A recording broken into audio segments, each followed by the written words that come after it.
এবং বর্তমানে যিনি জাতীয় পুরস্কারের জন্য যিনি মনোনীত হয়েছেন, মানে ছোট থেকে আপনি ছৌ নাচের সাথে জড়িত আছেন। হ্যাঁ, ছোট থেকেই। তখন আর আপনাদের এইখানে কি আলাদাভাবে কোনো প্রশিক্ষণের ব্যবস্থা ছিল? এই ছৌ নাচটা আপনাদের পূর্বপুরুষ থেকে চলে এসেছে, পরম্পরায় চলে এসেছে। পরম্পরায় চলে এসেছে। ভারতবর্ষের আরো কোন কোন জায়গায় আপনাদের প্রোগ্রাম হয়েছে মোটামুটি তাও? আমার আর কোনো লালসা নাই। আমার এই শিল্পী জীবনটা আর কিচ্ছু লালসা নাই। আরেকবার আমার ওই বিদেশ গেলেই আমার শান্তি। এখন পর্যন্ত আপনারা সরকারের তরফ থেকে সেরকম কোনো সুযোগ সুবিধা পাননি? না ওই জোহার, নমস্কার বন্ধুগণ। এই মুহূর্তে আমি উপস্থিত হয়েছি বালিগাড়া গ্রামে। আর আমার সামনে আপনারা যাকে দেখতে পাচ্ছেন উনি হলেন আমাদের পুরুলিয়া তথা মানভূমের বিখ্যাত ছৌ শিল্পী নিপেন সহিস মহাশয়। সকলে হয়তো মোটামুটি কম বেশি জানেন যে আমাদের পুরুলিয়ার গর্ব ছৌ নাচ। আর সেই ছৌ নাচকে যিনি বিশ্বের দরবারে তুলে ধরেছেন এবং বর্তমানে যিনি জাতীয় পুরস্কারের জন্য যিনি মনোনীত হয়েছেন, সেই নিপেন সহিস মহাশয় আমাদের কাছে রয়েছে। তো প্রথমেই ওনাকে আমাদের ইউটিউব চ্যানেলের তরফ থেকে ওনাকে স্বাগত জানাই। তো দাদা, প্রথমেই আপনাকে জোহার, নমস্কার। নমস্কার। আপনি যে এই জাতীয় পুরস্কারের জন্য আপনি যে মনোনীত হয়েছেন, আজ আপনি যে পুরুলিয়ার গর্ব, আপনি যেভাবে ছৌ নাচকে বিশ্বের দরবারে তুলে ধরেছেন, তো এই যে পুরস্কারের জন্য আপনার নাম যে মনোনীত হয়েছে, তো আপনার কেমন লাগছে? খুব ভালো লাগছে। আমি যে ছোটবেলার থেকে স্কুল 3-4 উঠতি, তো ওইখান থেকে আর মানে আমার ছৌয়ে ঢুকে গেলি। মানে ছোট থেকে আপনি ছৌ নাচের সাথে জড়িত আছেন? হ্যাঁ, ছোট থেকেই মানে 12 বছরলে জড়িত হয়ে গেছি। তখন ওই স্কুল আর যাওয়া হলো না, এইটাতেই আমি মজে গেলি। তখন আর আপনাদের এইখানে কি আলাদাভাবে কোনো প্রশিক্ষণের ব্যবস্থা ছিল? প্রশিক্ষণের ব্যবস্থা কি আমার দাদু শিখাইছিল, বাবা শিখাইছিল। বাবা কাকুরা চলে যেত প্রোগ্রামে, তখন আমাকে সেই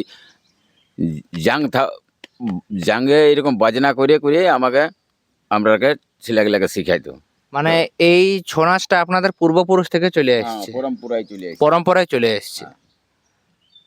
রাসু সহিস, সূর্য সহিস, এই তারপরে আমার ছেলেরা এখন নাচছে। আপনার ছেলেরাও এর সাথে যুক্ত আছে? হ্যাঁ, যুক্ত আছে। তো আপনি এই যে এত বড় পুরস্কারের জন্য মনোনীত হয়েছেন, এই ব্যাপারে আপনাদের গ্রামের মানুষের কাছে আপনি কেমন সাড়া পেয়েছেন? খুব ভালো বলছে, খুব ফুর্তি হচ্ছে। সত্যি এটি খুবই আনন্দের বিষয়, খুবই গর্বের বিষয়। আজ আমাদের পুরুলিয়া জেলার, মানভূম জেলার যে বিখ্যাত ছৌ নাচ রয়েছে, যে ছৌ নাচের জন্য আমাদের পুরুলিয়া জেলার যে পরিচয়, সেই ছৌ নাচকে নিপেনবাবু বিশ্বের দরবারে তুলে ধরেছেন। তো আপনারা মোটামুটি মানে ভারতবর্ষের আরও কোন কোন জায়গায় আপনাদের প্রোগ্রাম হয়েছে মোটামুটি তাও? ভারতবর্ষে ধরো পুরুলিয়া বাদেও মানে? হ্যাঁ, বাইরে? ধরুন হিমাচল প্রদেশ করেছি, তারপরে মাদ্রাস করেছি, বোম্বাই করেছি, দিল্লি করেছি, হিমাচল এই জলপাইগুড়ি, দার্জিলিং, এগুলো সব মানে ভারতটাই ঘুরেছি, কিন্তু বিদেশ যেতে পারিনি। মানে এখনো বিদেশ যাওয়া হয়নি? তো ভবিষ্যতে কি স্বপ্ন রয়েছে বিদেশ যাওয়ার? স্বপ্ন তো আছে যে একবার কোনো রকমে যদি বিদেশটার মুখ দেখি, তাহলে আমার আরও একটু ভালো হয়। তো সেই পথটা পাওয়া যাচ্ছে না। যদি আশা করছি আগামী দিনে এটাও সফল হবে। সফল যদি হয়ে যায়, তাহলে আমার সব ভরপুর হয়ে গেল। আমার আর কোনো লালসা নাই। আমার এই শিল্পী জীবনটা আর কিচ্ছু লালসা নাই। আরেকবার আমার ওই বিদেশ গেলেই আমার শান্তি। এর যেটা পাচ্ছি, এটাতে তো খুব খুশি হয়েছে যে নিপেনবাবু, আর একটা বড় প্রশ্ন যেটা আমাদের সামনে রয়েছে, আমরা যদি বর্তমান সময় লক্ষ্য করি, মানে আমাদের মানভূমের যে ছৌ নাচ, সেই ছৌ নাচটা যেন নিজেদের মানে এর যে পরিচয়, সেই পরিচয়টা যেন ধীরে ধীরে হারিয়ে পড়ছে। তো এই ব্যাপারে মানে কি বর্তমান যুব সমাজের কি আগ্রহটা দিনের পর দিন এটার প্রতি ধীরে ধীরে কমে যাচ্ছে? মানে আর কি বলে দেবো, যে পুরানো জিনিসটাকে হাঁটাই দিচ্ছে। তো এই বেটি যে এখনকার যে যুবকরা করছে, তো ওই থসড়ানি বাজড়া নিয়ে কদিন টিকবে? ঢুকে কোনো থসড়ান বাজড়ান, মানে আর্টিস্ট নাই, চাল চলন নাই, চমক নাই, পুরানো জিনিস হারাই ফেলছে। তো ওই থসড়ানি কদিন চলবে? যতদিনটা মানে রক্ত তেজটা, তারপর ছেড়ে দিল, পার্টি ছেড়ে দিছে। পারবে তব না। আর আমরা দেখো 60 বছর হতে চলছে, এ হবে কি 60 বছর আপনার এখন চলছে মানে 60 এর কাছাকাছি চলে এসেছে, তো আমরা এখনো নাচ করছি। তাহলে ওই ছেলেগুলা তার অতদিন যাতেই পাচ্ছে নাই, তাকে ছেড়ে দিছে, পাচ্ছে নাই, মানে পুরানো জিনিস হারাই ফেলেছে। পুরানো মানে আগের মানুষের মতো শরীরের এনার্জিটা নাই। হ্যাঁ জোশটা নাই, এনার্জিটা নাই, এমনি হয়ে যাচ্ছে। এই ব্যাপারে আপনি মানভূমের যারা রয়েছেন মানভূমবাসীকে আপনি কি বার্তা দিতে চাইছেন এই ছৌ নাচ সম্পর্কে? এইটাই বলবো যে দেখো পুরানো জিনিসটাকে ছাড়িয়ে যদি দিও, তাহলে এই যে নতুন জিনিস আসছে এইটা তো ছয়ের ভিতরে হচ্ছে নাই, কিন্তু চালাই মানভূমের একটা গর্ব এটা। গর্ব গর্ব জিনিসটাকে হারাই ফেলছে, আর কি বলে দিব। এই জিনিসটা সবাইকেই বলছি যে ছৌটাকে এমন এমন জায়গায় ঢোকাই দিছে যে তখন আমরাকেও বড় যেগুলা গুরু আছে সেগুলাকে ওই লাইনে টুকটাক কিছুটা চালাতে হয়েছে, নাহলে আমরা বসে যাব। ওদের সঙ্গে কিছুও তাল মিলিয়াতে হচ্ছে বাধ্য হয়ে। আর একটা বিষয় নিপেন বাবু, এই যে আপনারা দীর্ঘদিন ধরেই ছৌ নাচের সাথে যুক্ত রয়েছেন, আপনারা কি এখনো পর্যন্ত কোনো সেরকম সরকারি সুযোগ সুবিধা আপনারা পেয়েছেন? এই তো আস্তে আস্তে এই সুযোগ যদি হয়তো হতে পারে, নাহলে এখনো মানে পুরস্কারটার পর যদি কোনো সুযোগ সুবিধা হয়তো হতে পারে, নাহলে এখনো পর্যন্ত দেখুন আমার গ্রামে ধনঞ্জয় মাহাতো আছে, আমরা আছি, পুরুলিয়ার এই 1 নম্বরে এই দুটা টিমেই আছি, কিন্তু আমাদেরও কোনো কিচ্ছু পাই নাই। মানে এখনো পর্যন্ত আপনারা সরকারের তরফ থেকে সেরকম কোনো সুযোগ সুবিধা পাননি? না, ওই শিল্পী ভাতাটা পাই, শিল্পী ভাতা। শিল্পী ভাতাটা, সেটাও তো এই তো বলছে যে বন্ধ হয়ে গেল। শিল্পী ভাতার বন্ধ হয়ে গেছে। হ্যাঁ, এখন না দিয়া পর্যন্ত কি বলবো, বন্ধই হওয়া বলবো। সেটা তো ঠিক। দেখা যাক এই সরকার কি করে। আর আপনার পরিবার সম্পর্কে যদি 2-4 কথা বলেন, পরিবার আর কে কে রয়েছে? পরিবারে ধরুন আমার 3 ছেলে হুম।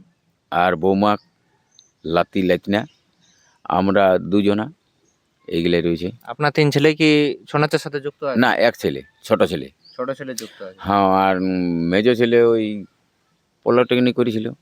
পলিটেকনিক। হ্যাঁ, তো নিজের কাজে যায়। আর বড় ছেলে ওই ঘরে বাড়িতে থাকে। বাড়িতে আছে। হ্যাঁ, তাছাড়া ঘরে তো একজনও পুরুষ মানুষ থাকা চাই। পুরুষ। এই গল্প। আর আমরা তো ব্যাপারটা এখন চালিয়ে যাচ্ছি, ছটকা আর আমি। আপনাদের টিমটার কি নাম? রাসু সহিস প্রতিষ্ঠিত কিষাণ ছৌ সমিতি। আর আসোসিয়েট কিষাণ ছৌ সমিতি। হ্যাঁ, রাসু সহিস প্রতিষ্ঠিত প্রতিষ্ঠিত কিষাণ ছৌ সমিতি। আপনাদের দলে মোট কতজন আছে? আমরা আছি 32 জন। মোট 32 জন। এখন মোটামুটি প্রতিদিন আপনারা প্রোগ্রাম পান? হ্যাঁ, প্রতিদিন। তো এখন আমাদের এই বছর এরকম শেষ হয়ে গেছে। মানে বছরে কোন কোন টাইমটি আপনাদের প্রোগ্রাম বেশি থাকে? বেশি আমাদের দুর্গাপুজোলেই স্টার্ট হয়, তবে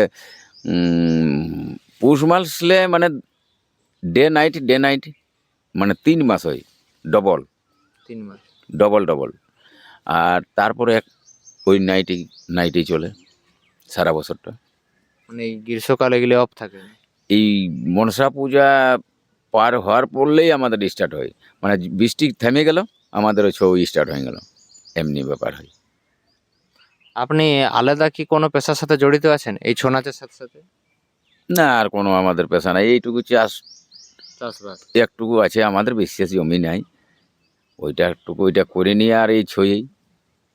আর আপনাদের সাথে এই যে 32 জন জড়িত রয়েছেন যারা, হ্যাঁ, ওনারা কি এখানকারই? এইখানেরই আমাদের সব। স্থানীয় বাসিন্দা? হ্যাঁ, সবাই? স্থানীয় লোকাল? বাস। হ্যাঁ। ঠিক আছে, নিপেন বাবুকে অনেক অনেক ধন্যবাদ আমাদের চ্যানেলে মূল্যবান সময় দেওয়ার জন্য। তো দাদাকে আরও একবার জোহার, নমস্কার। তো দাদা ভালো থাকবেন, সুস্থ থাকবেন। ঠিক আছে, ভালো থাকবো, আপনাদের ছোট বড়োর আশীর্বাদে ঠিকই থাকবো। হ্যাঁ।